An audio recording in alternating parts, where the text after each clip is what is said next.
On a crowded international flight, passengers whisper nervously as the tension between a calm man and a stern flight attendant escalates. The man is none other than a quiet, mysterious traveler who hides more than he reveals. Around his neck hangs a pendant simple in design, but carrying a secret that could change the fate of everyone on board. When the flight attendant leans in and demands, "Take this off or get off the plane now," the entire cabin falls silent.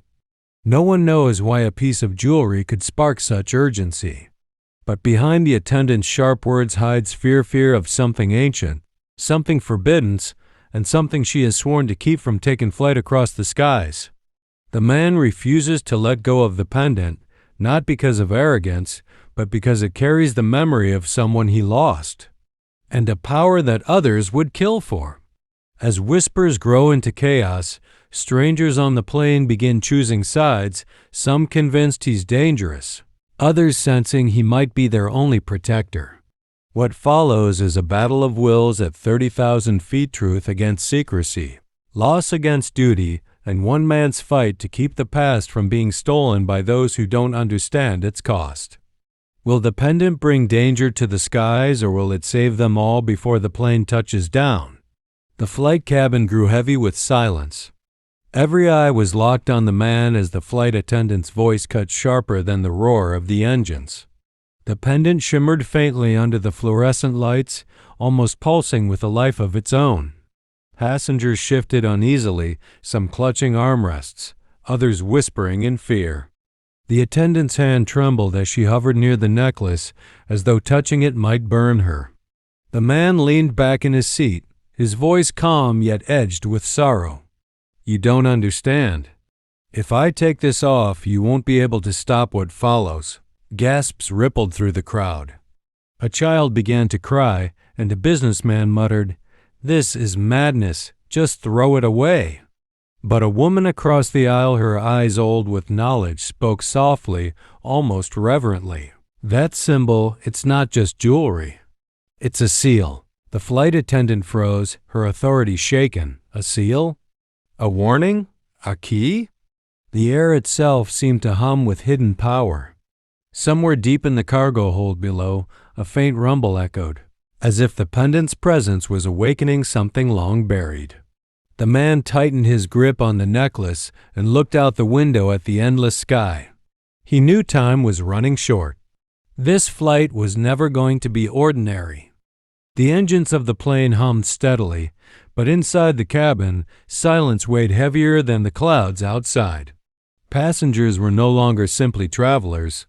They were witnesses to something larger than themselves. The man, quiet, solemn, eyes deep with unspoken memories, touched the pendant gently as though it was alive. He whispered to himself, a name only he could hear, before his gaze locked on the flight attendant still demanding its removal. "If I let this seal go," he said, his voice carrying like a secret meant for everyone, "this plane won't just fall from the sky. The world will change forever." The attendant's breath caught. Her hand, still poised in authority, faltered. Then why bring it here? Why endanger all of us? He leaned forward, lowering his voice so only she could hear, though every passenger strained to catch the words. "Because someone else is hunting it.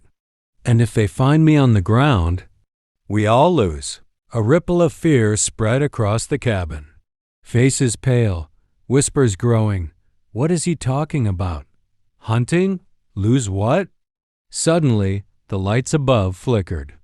A strange vibration quivered through the floor beneath their feet, subtle at first, then stronger, like something crawling inside the walls of the aircraft. A child screamed as the overhead bin rattled on its own. The woman who had recognized the seal stood up now, her voice trembling yet steady. "This pendant isn't meant to be worn, it's meant to bind. You've brought a prison onto this plane." The man's eyes hardened. "No, I've brought its guard." Passengers gasped as the plane jolted slightly, turbulence rippling through the air even though the skies outside were clear. From the rear of the cabin came a low, growling human guttural, vibrating through bone and skin. Shadows twisted unnaturally between the seats, moving against the light. Fear erupted. People screamed, fumbling with seatbelts, others praying under their breath. The flight attendants tried to calm them, but their own eyes betrayed terror. The man rose slowly, gripping the pendant tighter. It has already sensed me. There's no turning back now. The pendant glowed faintly, a light that seemed to pulse like a heartbeat. Outside the windows, lightning cracked across a sky that moments ago had been clear. Somewhere in the shifting shadows at the back of the plane, something stirred, something ancient, something that did not belong to this world. And at 30,000 feet, trapped in the sky with nowhere to run, the passengers realized this was no longer just a flight. It was the battlefield of something far greater. The air inside the cabin grew heavy, suffocating, as if the plane itself were being dragged into another realm. Oxygen masks dangled from above, swaying gently though no turbulence shook them. A chilling wind whispered through the aisles, carrying with it voices, ancient, broken. The cabin was swallowed in darkness.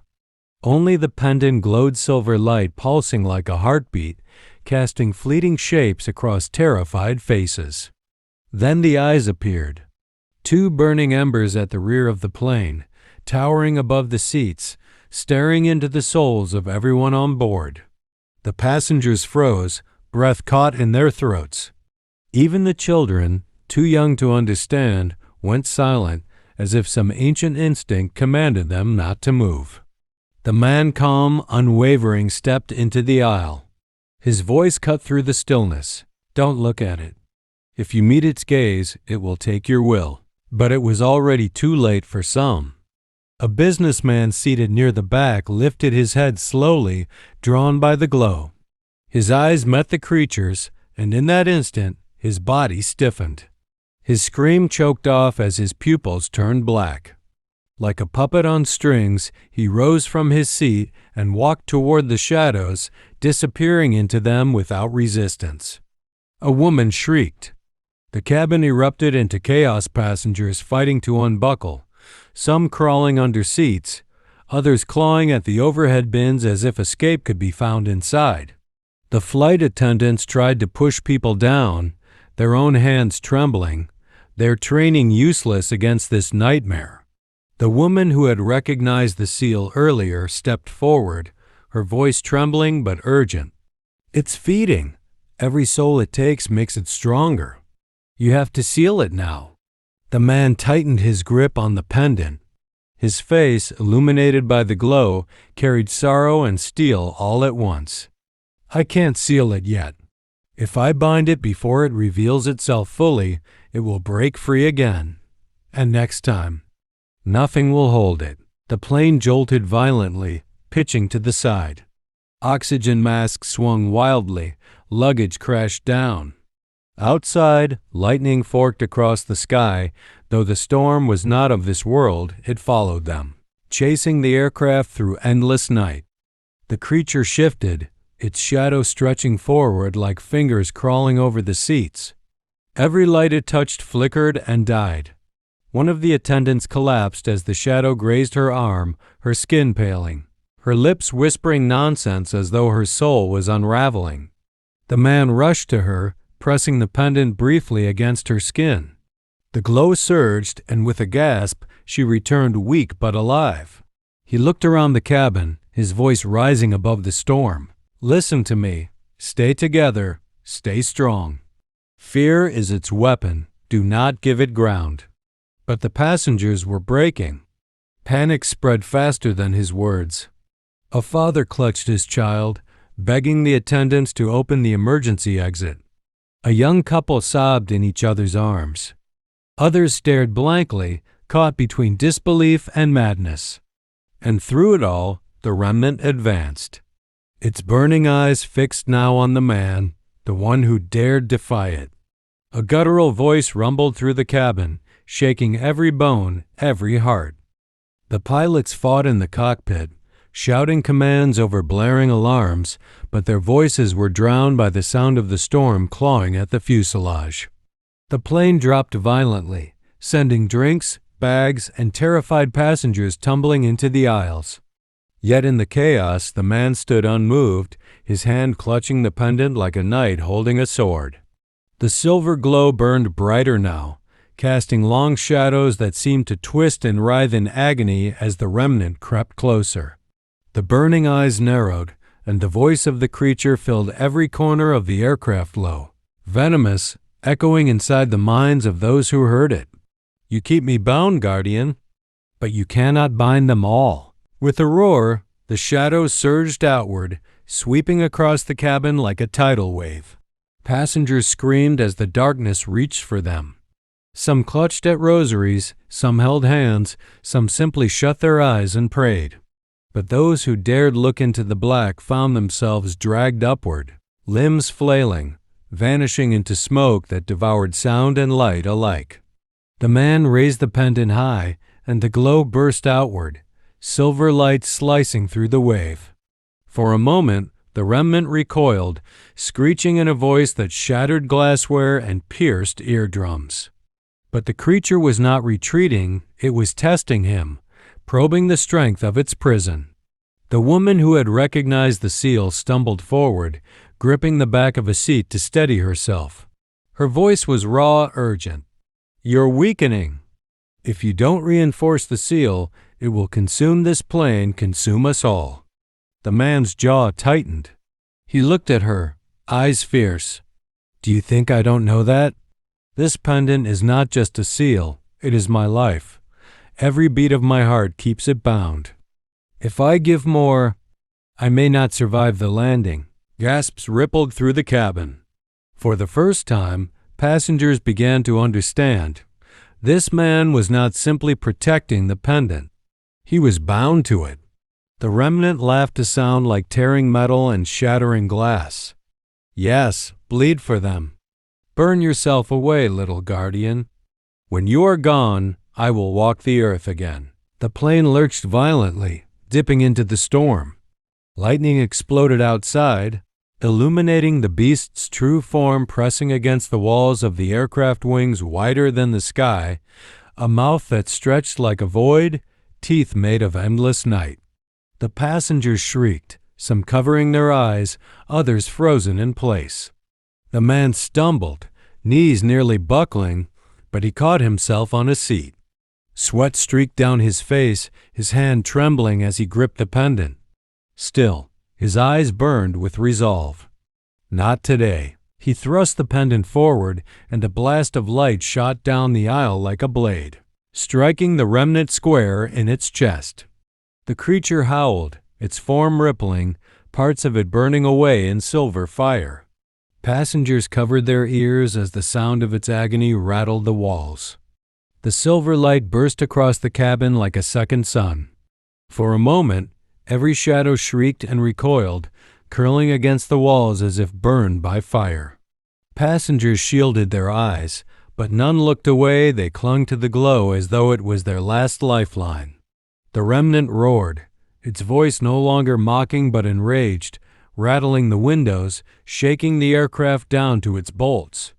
"No, you cannot bind me with mortals. Their faith is fragile, their hope fleeting." But the guardian, still bound by the remnant's tendrils, lifted his head. His body was weak, blood trailing down his face, but his eyes burned brighter than the storm outside. Fragile, yes. But even fragile light can break eternal night. The pendant pulsed again. This time, the light spread outward, not just from him, but from every passenger. The woman who had spoken first now stood tall, her hands outstretched as though channeling the glow. The father holding his child felt the warmth steady his trembling heart. Even those who had cowered now found strength, their fear melting into defiance. The remnant recoiled, screeching, as the silver radiance pressed against its form. Its burning eyes flickered, dimming. The tendrils around the guardian loosened. With a roar, he tore himself free, dropping to the aisle. His knees buckled, but the pendant floated above his chest, tethered now not just to him, but to every soul on board. The shadows lashed out wildly, slamming against seats, tearing fabric, shattering windows. Wind howled through cracks in the fuselage. The pilot screamed over the intercom, "We're losing cabin pressure. We can't hold altitude much longer." The Guardian staggered to his feet, his voice carrying through the chaos. "Stay with me. Do not let the light falter." Passengers cried out, some shouting prayers, others gripping their loved ones, their hearts feeding the glow. The pendant blazed like a star, brighter, stronger, until it seared through the cabin and struck the remnant square in its chest. The creature shrieked, a scream that shattered glass, tore through eardrums, and yet carried something deeper: rage, fear, pain. Its form rippled violently, the shadows peeling away like layers of smoke. For the first time, its true body was visible, an enormous skeletal figure. Wings of tattered flame, a hollow mouth that seemed to devour light itself. The Guardian's knees shook, but he lifted his arm, summoning the pendant's light like a blade. He charged forward down the aisle, every step echoing like thunder. The remnant lashed at him, but passengers rose throwing themselves in the way, shielding him with light drawn from their faith. Each impact sent them crashing back, but none yielded. For every soul struck down, 10 more voices rose, their will fueling the pendant further. The storm had vanished.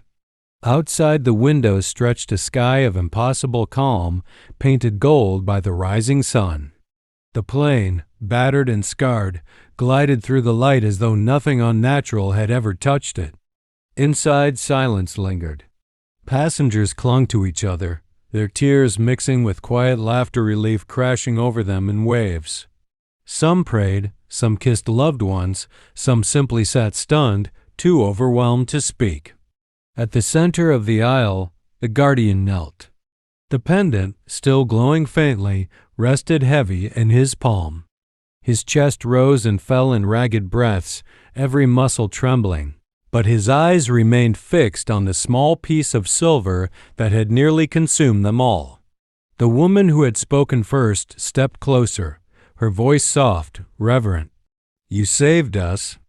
All of us." He looked up at her, weariness in his gaze, but also something gentler, a quiet sorrow that words could never carry. "No, you saved yourselves. I was only the vessel." She shook her head, tears slipping down her face. "Without you, there would have been nothing left to save." The Guardian closed his fingers around the pendant, its glow pulsing like a heartbeat. His voice dropped low, almost a whisper. "This fight never ends. The remnant is bound again, but not destroyed. Someday it will break free. And if I am not here—" He trailed off, eyes lowering. For the first time, he allowed himself to seem human, not a myth, not a warrior, but a man carrying a burden too heavy for anyone's soul. The pilot's voice crackled weakly over the speaker. "Ladies and gentlemen, this is your captain. We're clear of the storm. Preparing descent." The cabin filled with a collective sigh of relief. The nightmare was over. Yet as the Guardian sat there, pendant in hand, the faintest whisper brushed against his mind.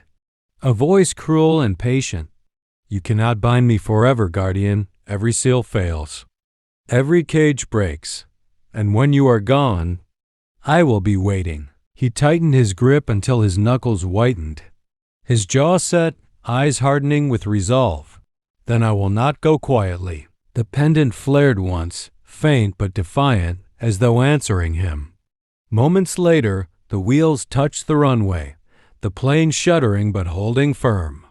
Applause and cheers erupted from the passengers, but the Guardian remained silent, his thoughts far from celebration. For while the world rejoiced in ignorance, he knew the truth. The sky had been a battlefield. The war was far from over. And when the remnant rose again, so too would he. That closes the story in a grand cinematic ending, with mystery and hope still alive.